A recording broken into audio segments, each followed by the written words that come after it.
Welcome with Jesus Bible Study. We're going to be in the book of Psalms, chapter 33, verses 22.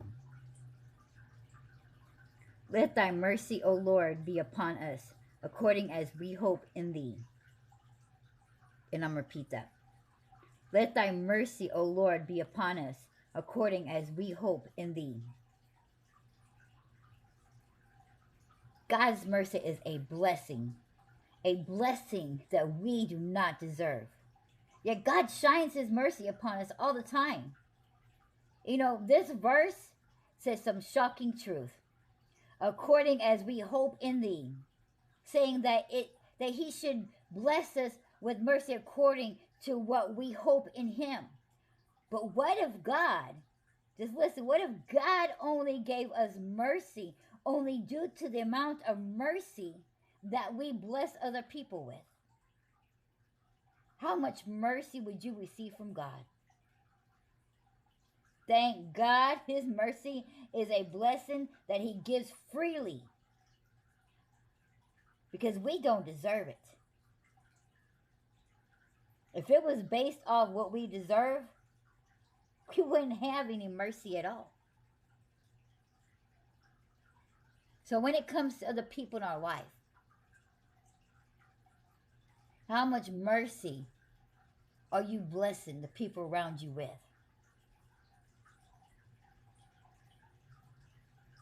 See, this world is so stuck on, oh, I deserve this and I deserve that.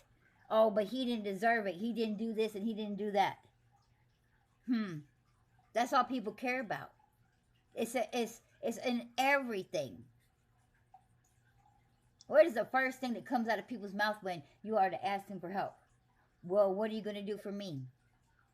As in, they didn't deserve help until they have done something for you. See, everybody's in it for themselves and just about what they can get and gain. Nobody's just about giving just to be given. Why can't you just give to somebody and not expect nothing back?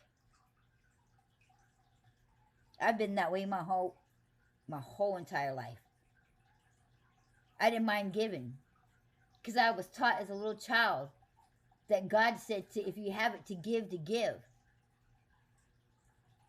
And not one time did I ever sit there and just gave something to somebody and was like, hey, I need to get that back. No, immediately, if I ever gave somebody anything, I didn't expect it back, even if it was a loan. If they paid it back, great. But if they didn't, so be it. But when I gave it, I didn't expect it back because life happens, and I didn't want things like that to ruin how I feel or think about that person. But it does, however, let you know how that person is. Because if they can't keep their word, that speaks for their character. And I don't care how kind of messed up person I was, how drunk I was, or how I was smoking weed all day. My word was always my word. In fact, if I ever made a promise, even when I was drunk, I made sure that I kept it. My kids may have took a little bit of advantage on me on that part, may have told me some things. I'm like, I'm pretty sure I didn't say that. But every time they told me that if I said it, I did. I kept my word. And I was that way no matter who I worked for and what I've done, because your word is your word. Just like God says that when you go to do something, do it to your best ability. There's so many people that slack off and don't want to do that and just half do things. Me, I made it a point that I'm going to go above and beyond what I was asked to do, because I'm proud of my work. It speaks for me. It's my name written on it. Just as your word. What does your character speak for you? Man, there's sometimes that people, who ask for money because they're in a tight spot, and they kind of need it because they just for whatever reasons, but they're always going to be in a tight spot because of their situation. Man, if you help somebody out like that, why would you even want to expect anything back? Just like, no, man, just don't worry about it. You just keep on trying to get yourself up. They don't need that extra stress of like, now I got to pay this person back because it saved them from this and that, or they just needed food. Man, sometimes people just can't get out those ruts for those situations because the world makes it that way. Why can't you just help somebody because it's the right thing to do? The right way to be. But the first thing almost out of everybody's mouth is, what about me? They're not even thinking about, hey, this ain't even about you right now. This is about this person who is in need, who's in trouble. You're not in trouble. You're not in need. So why are you making a situation about you? That is no difference than somebody who has cancer or some ill sickness, and then the person next to him, because that person's getting attention, turns around and makes it about them. That's what you're doing. When somebody's coming to you in need and asking for help, some people it's very hard. Some people have no problem asking for help. Some people would like to take advantage of people and just ask all day long. But for some people, it's very hard to ask for help. And they don't want to. They don't want to, but they got to.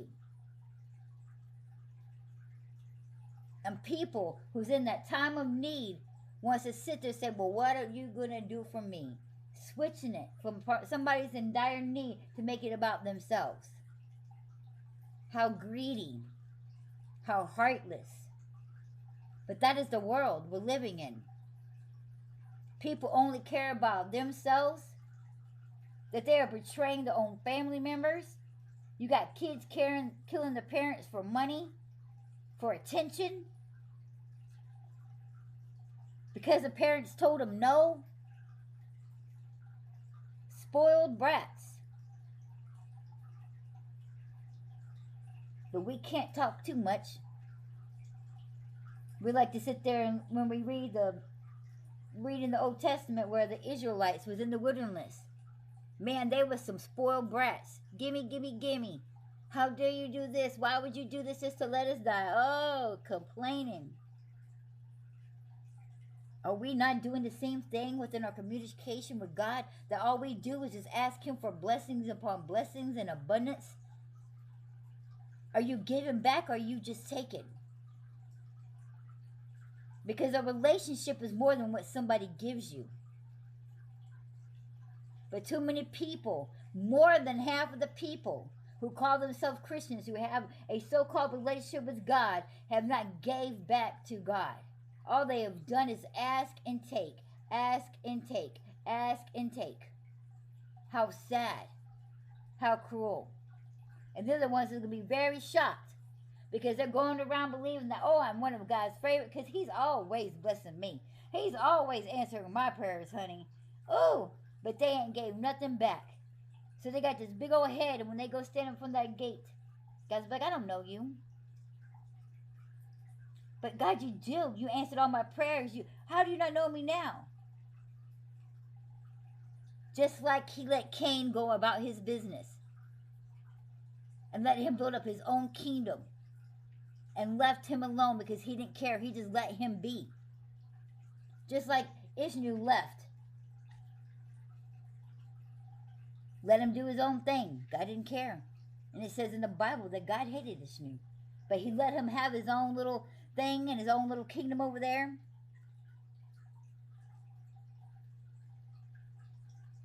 He didn't care. He just let him be. There's many people in the book that God just left alone and let them go their own way.